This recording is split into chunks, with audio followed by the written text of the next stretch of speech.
Generation 9 has been revealed, and if you saw my reaction, you know I am hella hyped. With the new games coming out at the end of the year, there are some ideas as well that I believe needed to be carried over from Legends Arceus. However, there are some ideas that I believe should stay in Legends Arceus as well. Today, I will be explaining what Game Freak has to do with Generation 9 in order for them to be the best Pokemon games they can be. So without any further ado, let's just hop into it. So, Pokémon Legends Arceus really set the foundation for an open-world Pokémon game. And as we saw from Pokémon Scarlet and Pokémon Violet, they will be continuing that aspect. There are a plethora of things that Pokémon Legends Arceus should bring over to these new titles. Legends Arceus has excellent free roam and open-world elements, as exploration in Pokémon games is always very good. I hope that Pokémon S and V will keep these aspects the same. It would be pretty dope if we could go to the top of a mountain and just overlook the region like we can in Legends Arceus. To add to this exploration aspect, Legends Arceus also introduced us to the idea of side quests in Pokemon games, like actual side quests. These requests that we receive from certain NPCs really shaped how we play Pokemon. And I won't lie, finding Wanda was really fun at times. If Generation 9 continued to give us requests and such, it would be pretty interesting. Perhaps maybe we could rescue a little trainer trapped somewhere, or something of the sort.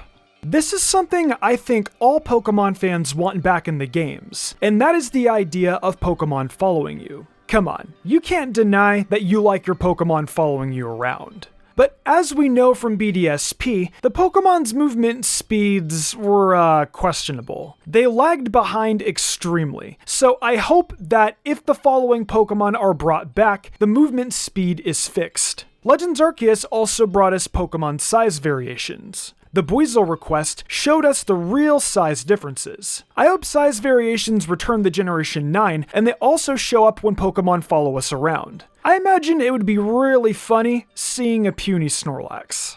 This is a mechanic in Pokemon games that I've always enjoyed, and especially now since Legends Arceus introduced us to isekais in Pokemon. Plus, we also have the time rifts. Speaking of time, the story in Heart Gold and Soul Silver with Celebi and Giovanni, yeah, I want more stories like that. These time rifts, time stories, alternate reality-esque scenarios, I want these in Generation 9. I want to see the player character go through some kind of time travel. For example, if the games have ruins, I want to be able to travel back in time to get more background on them. Or we could even have certain scenarios play back like maybe a flashback. The isekai aspect of just being from a different time period for Legends Arceus was just so awesome, and I want them to stick to that kind of tradition. Just adding in some kind of otherworldly features if that makes sense. Lastly, let's hop into some mechanics that I want to be continued from Legends Arceus and a few things they can improve upon.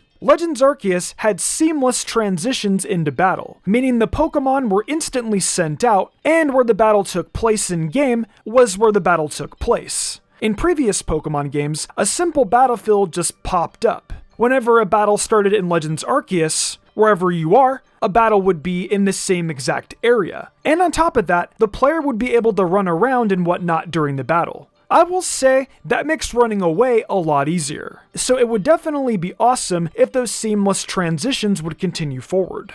Capturing Pokemon in the overworld is definitely also something I want to continue moving forward. In Generation 9, however, the main aspect will not be capturing like how it was in Legends Arceus.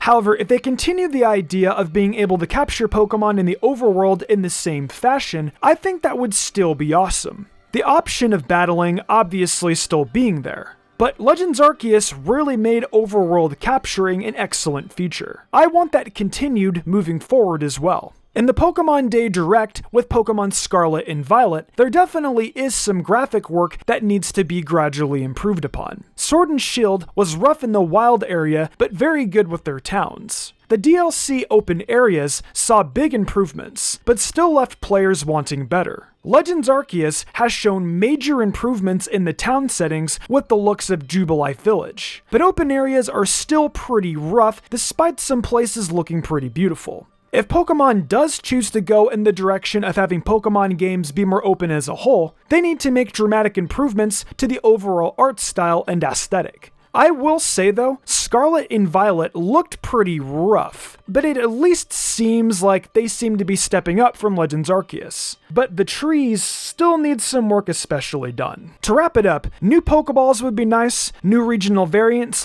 / evolutions would also be awesome, and ride Pokemon coming back would be another thing that would be really cool, especially with the open world concept. Trade evolutions, such as Alakazam and Gengar, should be voided, or kept as an option to either trade or use the link cable. At this point in time, requiring an online subscription to trade is a bit ridiculous, because not everyone has friends they can trade with locally. Pokemon like Rhyperior, Electivire, and Magmortar though should 100% be item-based only. Having to find the item and then having the trade is just super tedious to do, and it's also annoying. But now on to features that should stay in Legends Arceus only.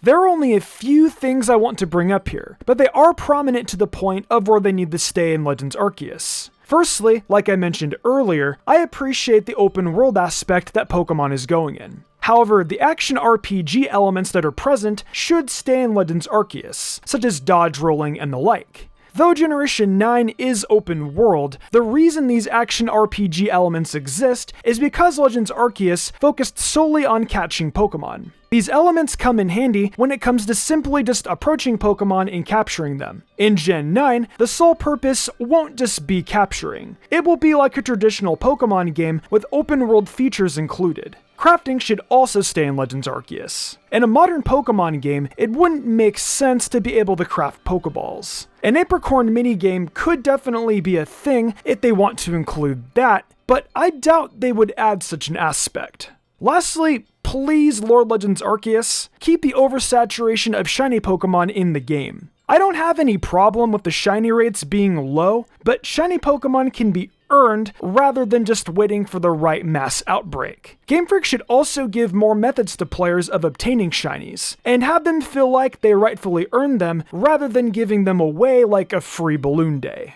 Well, that wraps up what I believe Game Freak should do with Generation 9. I feel like a lot of you guys will agree with me on a variety of these points I made. Of course, these games have a good 9 to 10 months to improve upon things, especially graphically. Will they though? I really don't know. I hate to be doubtful, but this may be the best we get. I will say that at least they seem to be on the right track. Regardless though, being a new Pokemon game does give me a lot of hype no matter how it looks. I've been playing this game since I've practically gotten out of the womb, so I'll always be excited. How about you guys though? Give me your thoughts down below on this entire premise. I'm curious to hear about what you have to say, especially towards these new games. Hey guys, thank you for enjoying another Mystic Umbreon video. It's exciting times for the Pokemon franchise, and I look forward to the coming months where it just keeps getting better. If you guys are wanting some more bite-sized Mystic Umbreon content, please check out my TikTok, where I upload daily, as well as the Mystic Umbreon Shorts channel. If y'all enjoyed the video and want to see more content like this, be sure to leave a like, subscribe, and hit that notification bell. Be sure to leave a comment too. It really helps us out.